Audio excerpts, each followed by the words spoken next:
Salam, sabahınız xeyir. Sabah sizə video çəkirəm. Deməli, bugün videoda Türkiyə bursları, ümumiyyətcə Türkiyədə təqaüdlə təhsil almaq nə qədər mümkündür, təqaüd miqdarları nələrdir və hansı təqaüd imkanları var? Bununla bağlı sizə məlumat verəcəm. Ümumiyyətcə Türkiyədə təqaüd dediyimiz anda ilk əlaqə edən şey Türkiyə burslarıdır. Türkiyə bursları dövlət xətti ilə həyata keçirilir və tələbələrə bir çox alanda, sahədə dəstək verir. Bunlardan bir neçəsini mən sizin üçün sadalayım. Deməli, Türkiyə bursları aldığınız zaman sizin universitet ödənişiniz ödənir. İkinci olaraq onlar sizə sığortada elətdirirlər, əlavə olaraq qalmaq yeri verirlər. Yəni bu yurt xərcini onlar ödəyirlər və bileti sadəcə bir dəfəyə məxsus olaraq sadəcə bir dəfəlik gediş və dönüş biletini sizə alırlar. Əlavə olaraq da cib xərcliyi olaraq deməli bakalavr tələbələrinə 4500 TL, bizim pulla 162 manat, magistr tələbələrinə 6500 TL, 234 manat, doktora tələbələrinə 9000 TL və 325 manat pul ödənilir. Deməli, burada da müəyyən təbii ki, şərtlər var və yaş kriteriyaları mövcuddur. Siz əgər Türkiyə bursu almaq istəyirsinizsə, məsəl üçün lisans və ön lisans, bakalavr və yaxud subbakalavr səviyyəsində təhsil alırsınızsa, yaşınız 21-dən az olmalıdır. Magistr sahəsində təhsil alırsınızsa, 30 yaş altı olmalısınız. Doktora təhsil alırsınızsa, 35 yaş altı olmalısınız. Bu Türkiyə bursları içərisində bir də araşdırma bursu deyilən bir şey var. Birazdan daha detaylı məlumat verəcəm, amma orada yaş kriteriyası 50 yaş və altıdır. Deməli, digər şərtlərə baxacaq olsaq, bakalavr və subbakalavrda müvəffəqiyyət göstəricisi %70 olmalıdır.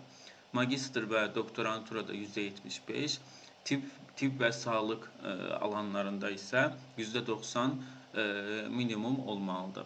Deməli, əziz dostlar, bu Türkiyə burslarının 3 burs proqramı var. Tam zamanlı burs, yuxarıda sadaladığım o sizə yol xərci və s.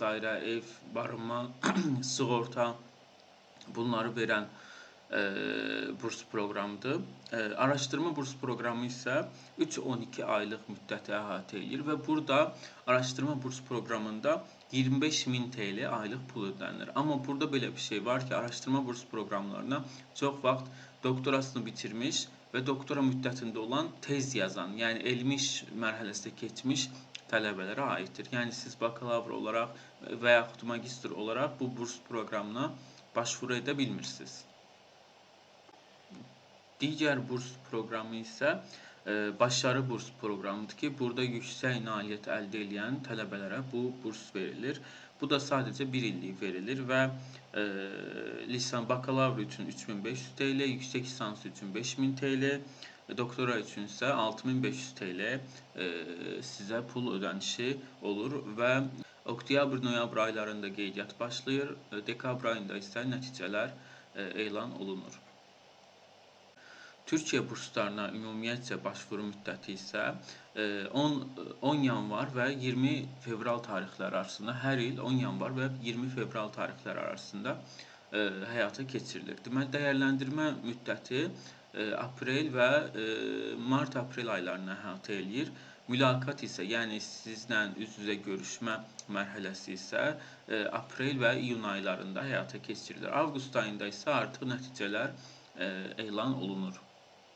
Ümumiyyətcə, Türkiyədə sadəcə Türkiyə bursları bünyəsində yox, siz həmçinin fərqli şirkətlərin, bəzən elə olur ki, Azərbaycanın hər hansı bir güclü şirkəti, məsəl üçün SOCAR, Türkiyədə oxuyan Azərbaycanlı tələbələrə burs verə bilir və yaxud Türkiyənin hər hansı bir bankası və yaxud hər hansı bir şirkət. Yəni, özünüzü sadəcə Türkiyə bursları olaraq çərçivələndirməyin, daha geniş baxın, yəni biraz çox araşdırın. Daha fərqli burs proqramları da var, yəni hər şey sadəcə Türkiyə bursları proqramı deyil.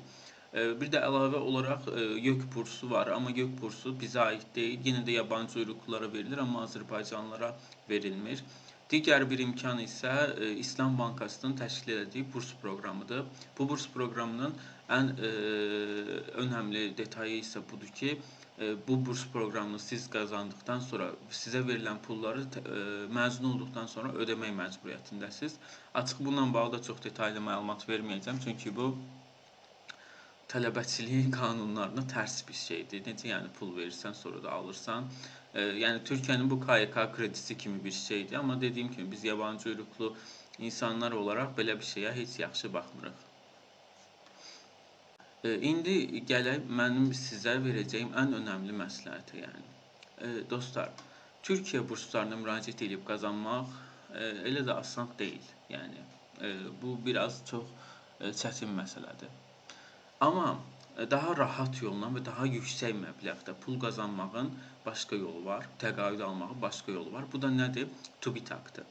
TÜBİTAK Türkiyədə elm, texnologiya və yenilik sahələrinə dəstək olan dövlət qurumudur. Yəni universitetlərdə proje birimləri olur. Bu projelər həyata keçirilir. TÜBİTAK bunları finansə eləyir, maliyyələşdirir, yayınlayır və bir çox sahədə də bu fəaliyyətlərini həyata keçirir. Deməli, bu TÜBİTAK başvuruları necə olur? Və yaxud siz necə TÜBİTAK-dan burs ala bilərsiniz? TÜBİTAK-dan burs almaq üçün ümumiyyətlə sizin bir projedə, yəni TÜBİTAK nəzdində həyata keçirilən bir projedə bursiyer, yəni təqaüdçü olaraq orada olmağınız lazımdır. Bunu da necə ola bilərsiniz? İki yolu var. Ya hazır bir projeye qonacaqsınız, ya da sizin özünüz bir proje yaradacaqsınız. Məsəl üçün, siz bu arada TÜBİTAK projesinə bakalavrda, magistrda, doktorada müraciət edə bilər. Yəni iki yol var. Bunlardan birisi nədir? Sizin beyninizdə bir fikir var, bir mövzu var, bir araşdırma sahəsi var. Gedirsiniz müəllimə deyirsiniz ki, misal üçün bu universitet fakültələrində hər müəllim də buna girişmir, amma bəziləri də çox can atır, çünki bunun müəllimləri də müəyyən təşviqləri var.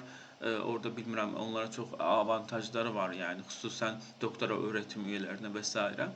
Yəni gedirsiniz müəllimə deyirsiniz ki, müəllim, mənim beynimdə belə bir şey var, TÜBİTAK başvurmaq istəyirəm, sizcə olar, olmaz. Müəllim də misal üçün elə müəllim olmalıdır ki, biraz bu sahəyə maraqlı olsun, yəni ki, bunu da onsuz siz dərs aldığınız müddətdə müəllimlərdən görəcəksiniz, yəni kimin nə cür nə olduğunu.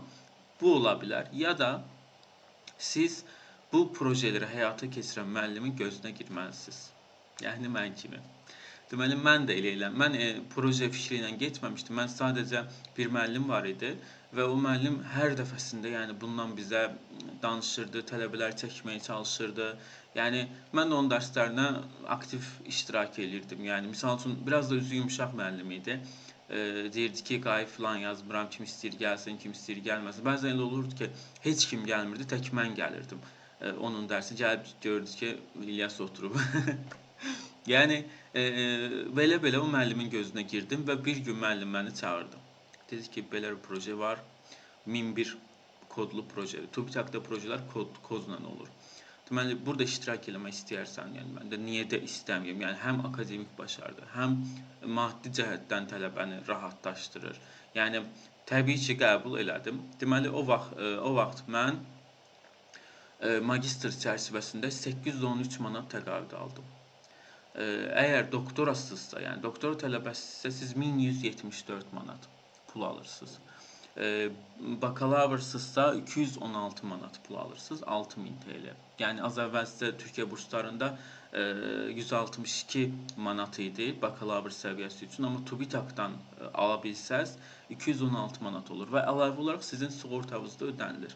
Yəni siz bir türkün istifadə elədiyi kimi xəstəxanalar istifadə edə bilirsiniz. Yəni hər hansı bir sağlıqla bağlı probleminizdə bir qəpik belə ödəmədən gedirsiniz xəstəxanada müalicənizi alırsınız. Yəni ona görə mən sizə deyərdim ki, gözünüz açıq olsun. Yəni o müəllimlərə baxın. Çünki müəllimlər həqiqətən çalışan tələbəni dəyərləndirirlər. Yəni məsələn Türkiyədəki müəllimlər də həqiqətən yəni tələbənin arxasında dururlar.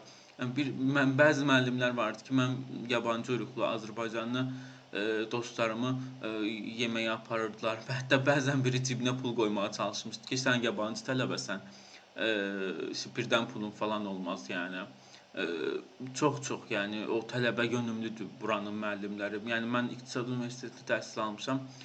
2013-cü ildə orada rüşvətin təzə-təzə yığışdığı vaxtlar idi. Müəllimlərlə şey davası eləyirdim ki, rüşvət ala bilməzsiniz və s.